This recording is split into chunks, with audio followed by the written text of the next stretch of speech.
제가 자료를 준비할 때 저희 회사에서 공식적으로 나온 매뉴얼을 기준으로 만들었지만 매뉴얼이 없는 내용은 저의 개범적인 판단임을 미리 말씀드리고 진행하겠습니다. 어떠한 기준으로 투석기계 관련 알람을 정리해서 소개해드릴까 생각하다가 이 시간에는 투석기계 내부에 있는 플루이드 서킷과 블러드 서킷, 그다음에 투석기계 외부에 있는 시설 또는 설비와 관련된 에러들을 소개해드릴 거고요. 이들의 해결 방법을 설명을 드리는데 사실 이러한 문제들은 전문 엔지니어가 해결을 해야 되는 문제들입니다. 그 중에 일부는 이제 선생님들이 관여하실 내용도 있지만 그것을 설명드리고 이후에는 사용자분들이 이제 중점적으로 하셔야 될 내용들도 있거든요. 그런 것을 차례대로 설명드리도록 하겠습니다. 먼저 설비에 관한 내용입니다. 시설 또는 설비에 대해서 얘기할 때 중요한 두 가지가 물과 전기의 공급입니다. 이때 물이 공급되지 않으면, 즉 단수가 되면 실온은 즉시 중단됩니다. 그리고 기계 내부에 히터가 있는데 히터에 의한 또 사고가 날 수도 있고요. 기본적으로 1차적으로는 이제 수자원 공사에서부터 건물로 물이 공급이 되고 건물의 옥상 또는 지하에 물탱크가 있는데 거기서 정수실로 물이 공급이 됩니다. 그 과정에 어떤 문제가 발생이 되면은 실제 투석에 필요한 물이 부족하거나 중단이 되어서 치료가 중단될 수 있습니다. 이러한 문제를 해결하기 위해서는 건물이 옥상과 지하에 있는 물탱크 용량이 충분히 커야 되고요. 보다 중요한 것은 물탱크에서 정수실로 공급되는 수도관이 단독 라인으로, 즉 다른 방에서 다른 층에서 물을 같이 공유해서 쓰고 있다라고 하면은 정수실로 공급되는 물량이 적어질 수도 있기 때문에 단독 라인을 설치해 주셔야 되고요. 또 정수기를 주기적으로 관리하셔서 정수기 자체의 고장으로 인한 단수 문제가 발생되지 않도록 관리해 주셔야 됩니다. 그 다음에 중요한 것이 전기인데 역시 단전이 발생하면 치료가 즉시 중단됩니다.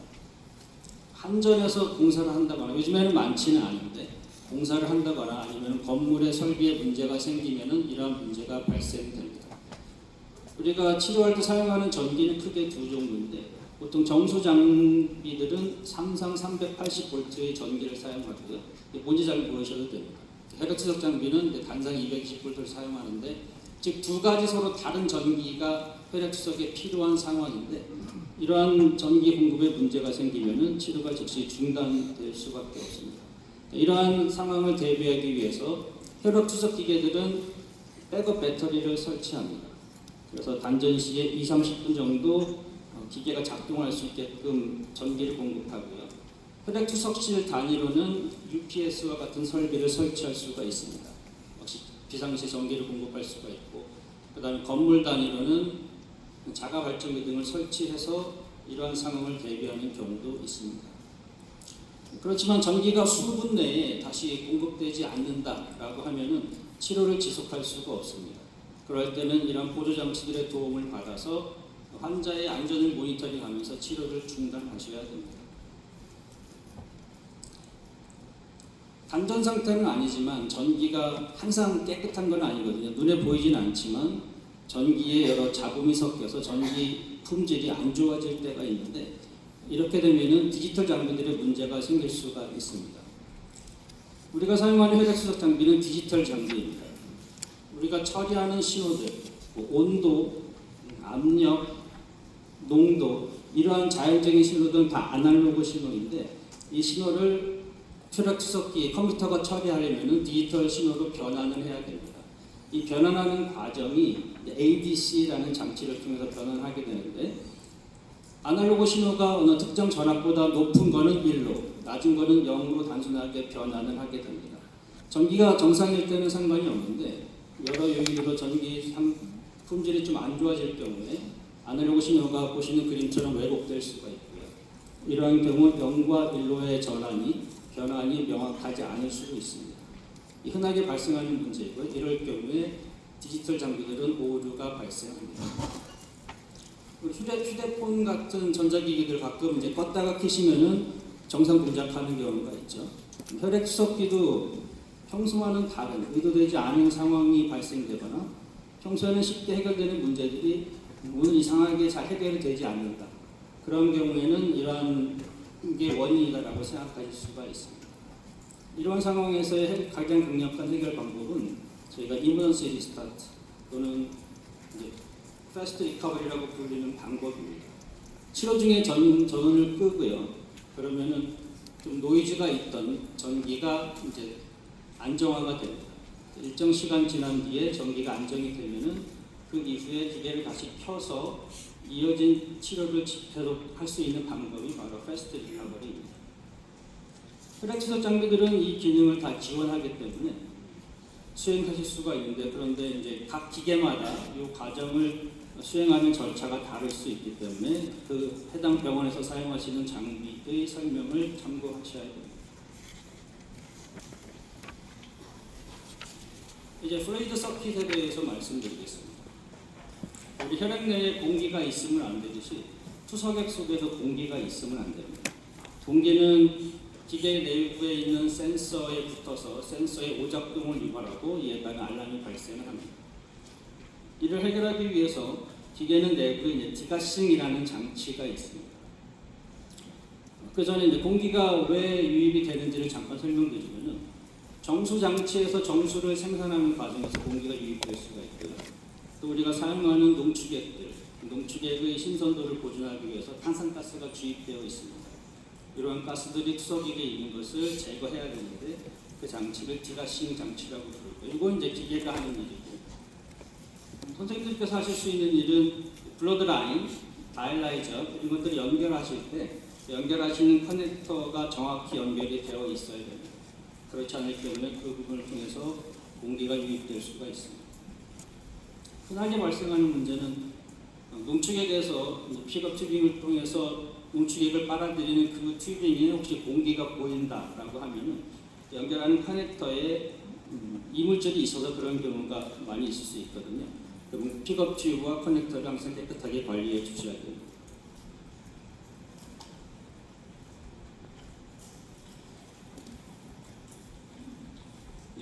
많이 떨리네요. 이제 디퓨전과 관련된 부품에 문제가 있는 경우를 한번 알아보도록 하겠습니다. 디퓨전을 일으키기 위해서는 정확한 투석액이 생성이 되어야 되는데, 정확한 투석액이라고 하면은 사용자가 설정한 온도, 농도에 맞는 투석액이 정확한 투석액입니다. 기계는 온도와 농도를 정확히 맞추려고 하는데 이 장치에 문제가 생기면은 투석액 관련 알람이 발생됩니다. 온도는 기계 내부에 있는 템퍼러처 센서가, 온도 센서가 히터를 컨트롤해서 사용자가 설정한 온도를 맞춰주고요. 농도는 기계 내부에 컨덕티비티 센서라는 것이 있어서 투석액과 아로스를 적정한 비율을 섞어서 정확한 투석액을 만들어줍니다. 그런데 이러한 센서들의 문제가 있을 경우에 부정확한 투석액이 만들어지고 관련된 알람이 발생됩니다. 이런 문제는 전문 엔지니어가 해결을 해야 되는 것인데, 관련 있는 센서를 캘리브레이션 하거나 아니면 새 부품으로 교체해야 됩니다. 이 중에서 이제 우리 병원에서 여러 종류의 애시드 농축액을 사용하는 경우에는 기계는 그것도 구분합니다. 애시드마다 성분이 다르기 때문에, 그래서 처방에 맞는 농축액이 연결이 되어 있는지 이것도 같이 확인을 해 주셔야지 관련된 문제를 예방하실 수가 있습니다. 이제 울트라 필터레이션과 관련된 문제를 잠깐 살펴보면은, 투석액의 속도는 이제 UF와 관련이 있죠. 최근 있는 투석 장비들의 UF 컨트롤 방식은 볼륨 방식이라고 합니다. 다이라이즈에 들어가는 볼륨과 나오는 볼륨을 조절해서 그 차이만큼의 UF를 발생시키는 거죠. 예를 들어서 투석액 속도가 분당 500ml/min라고 하면 투석액을 다이라이저에 분당 500cc를 집어넣는 거고, 그 다음에 다이라이저에서 520cc를 뺀다라고 했을 경우에 그 차이인 20cc가 UF 레이트가 되는 그러한 원리입니다. 이 투석액 속도를 정확하게 컨트롤하기 위해서 사용되는 기계 내부에 있는 부품이 플로우 센서라는 게 있고요. 이 센서가 플로우 펌프를 조정을 해서 사용자가 설정한 유속에 맞게 구동을 하는데, 이때 압력 센서들이 그 결과물이 정확한지를 같이 모니터링하게 됩니다. 마찬가지로 이런 부분에 문제가 생기면 이것도 이제 전문 엔지니어가 해결을 해야 되는 문제입니다. 관련 있는 부품들을 고정하거나 아니면 필요시 교체를 해야지 문제가 해결이 블러드 서킷에 관련된 내용을 잠깐 살펴보면 그 환자의 혈액을 안전하게 체외순환시키는 것이 블러드 서킷의 가장 중요한 목적입니다. 이때 사용되는 부품이 블러드 펌프와 항응구제 펌프입니다. 이 두 펌프가 문제가 있으면 플롯이 되거나 아니면 DFR에 정확히 컨트롤되지 않아서 KT4B가 낮아지는 이러한 문제가 발생할 수 있습니다. 최근에 몇 국산 브랜드 주사기에서 그 마찰 압력이 너무 높아서 항응구제 펌프 관련 알람이 발생한 케이스가 몇 번 있었고요. 블러드 펌프 같은 경우에는 우리가 연동 펌프라고 부릅니다. 롤러가 돌면서 튜빙을 짜내게 하는 방식인데 롤러의 반대편에서 같이 밀어주는 역할을 하는 부분을 레이스웨이라고 합니다. 이때 롤러와 레이스웨이 사이의 간격이 중요한데 간격이 너무 좁으면 페몰라이시스가 될 수 있고요. 간격이 너무 넓으면 DFR이 낮아져서 KT4B가 낮아지는 그런 문제가 생길 수 있습니다. 그래서 적합한 주사기와 또 이 롤러와 레이스웨이 사이의 간격을 잘 유지해 주셔야지 이와 관련된 문제를 예방하실 수가 있습니다. 블러드 서킷에 있는 안전장치로는 프레셔 센서와 클램프를 들 수가 있는데요. 프레셔 센서는 잘 아시는 비너스 프레셔 아테리 프레셔 센서를 말하는 것인데 환자로부터 혈액이 얼마나 잘 나오고 있는지 또 치료가 끝난 혈액이 잘 들어가고 있는지를 관찰하는 역할을 하고요. 기계에 어떤 알람이 발생되었을 때 혈액이 환자로 들어가지 못하게 막아주는 최종 안전장치가 클램프입니다. 이 두 가지 기능이 정상 동작하지 않을 때는 역시 전문 엔지니어가 보정이나 교환을 해줘야 됩니다. 지금까지는 주로 이제 전문 엔지니어가 수행해야 될 작업에 대해서 설명드렸고 선생님들은 패스트 리커버리, 디지털 장비에서 있을 수 있는 문제, 그 다음에 소모품을 연결하실 때 정확하게 하셔야 된다는 것, 농축액을 정확히 선택을 하셔야 된다는 것, 그 정도 말씀을 드렸고요. 지금부터는 이제 선생님들이 하셔야 되는 것들에 대해서 설명을 드리겠습니다. 장비를 직접 운영하시는 선생님들 입장에서 가장 강력한 트러블 슈팅이 문제를 예방하는 가장 강력한 방법이 바로 소독입니다. 소독이 정확하게 이루어진다라고 하면 앞에서 말씀드린 여러 가지 문제가 발생할 가능성이 많이 낮아지게 됩니다. 소독이라고 하면은 앞에서 보시는 세 가지 미생물, 무기물, 침전물, 유기물, 침전물을 제거하는 과정을 얘기합니다. 미생물 같은 경우에는 기계에 미치는 영향은 미비하지만 환자한테는 큰 영향을 줄 수 있기 때문에 매일 또는 매 치료 후에 디스인펙션 소독을 해주셔야 되고요.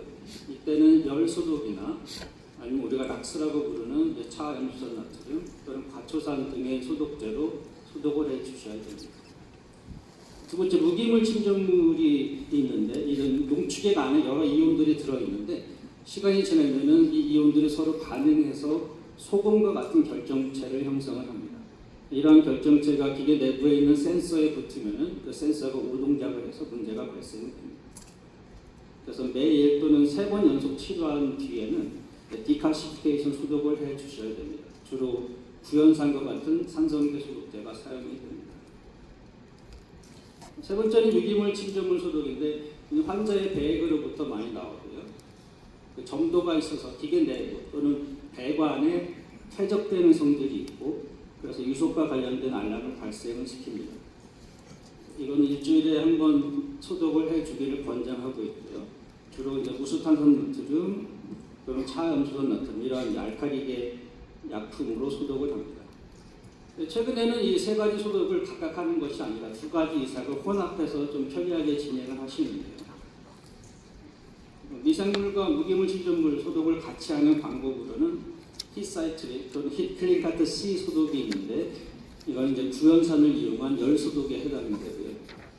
미생물과 유기물 침전물을 동시에 소독하는 방법은 히클린카트 A라는 소독이 있습니다. 탄산나트륨을 이용한 열 소독이 됩니다. 그다음에 각각의 영향이 있는 여러 성분들을 혼합해서 소독제로 개발한 것들이 헤모클린이나 페라그린 등이 이에 해당이 됩니다. 잠깐만 시작했어요.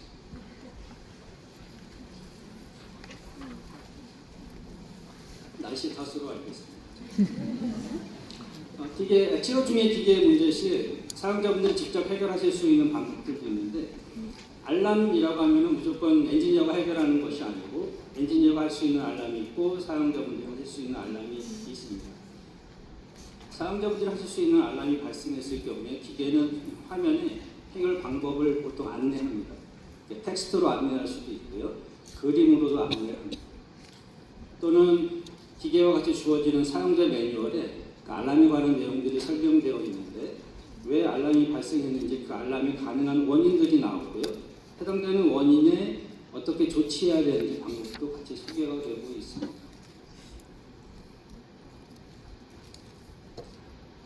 마지막으로 설명드릴 것은 예방 점검입니다. 예방 점검이라고 하는 건 선생님들이 직접 하시는 것은 아니고 이제 선생님들이 직접 요청을 하셔야 됩니다. 그래서 전문 엔지니어에 의해서 수행이 되는 과정인데 크게 4가지 단계로 이루어집니다. 첫 번째 단계는 부품 교체입니다. 기계 내부에 있는 부품들은 영원히 영구히 사용할 수 있는 것들이 아닙니다. 특히 소독과 관련된 부품들의 수명이 제일 짧고요. 그 다음에 다른 부품들도 일정한 수명을 가지고 있어서 제조사에서 권장 수명을 정해놓은 게 있습니다. 그래서 그 기준이 도달하기 전에 부품 교체를 해주셔야 기계의 성능을 처음과 같은 온전한 상태를 유지할 수 있고요.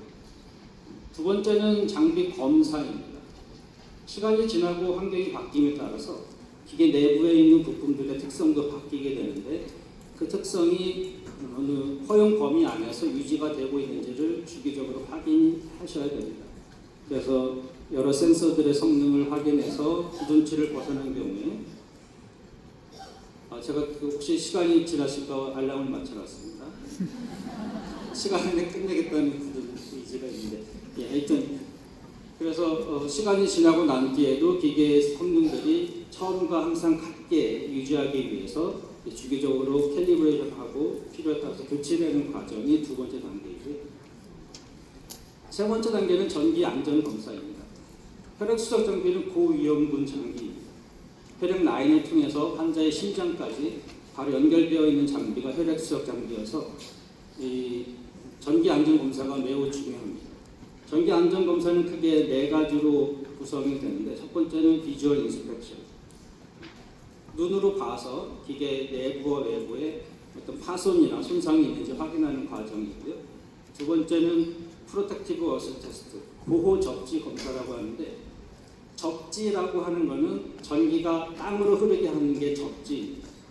기계 내부에서 혹시 전기가 밖으로 새는 문제가 발생하는 경우에 그 전기를 땅으로 보내는 그 경로가 접지선인데 그 접지선이 온전하게 잘 되어 있는지를 확인하는 게 PET, Protective Earth Test라는 거고요.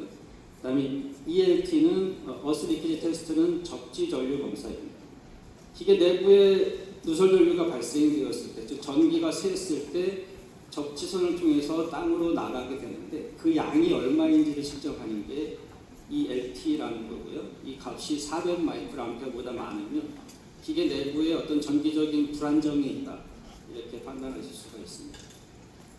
마지막으로 중요한 게 Patient Leakage Test, PLT라고 하는데 누설된 전류가 접지를 통해서 땅으로 빠져나가야 되는데 그러지 않고 다이아를 통해서 환자로 넘어가는 정도가 얼마인지를 측정하는 게 PLT입니다.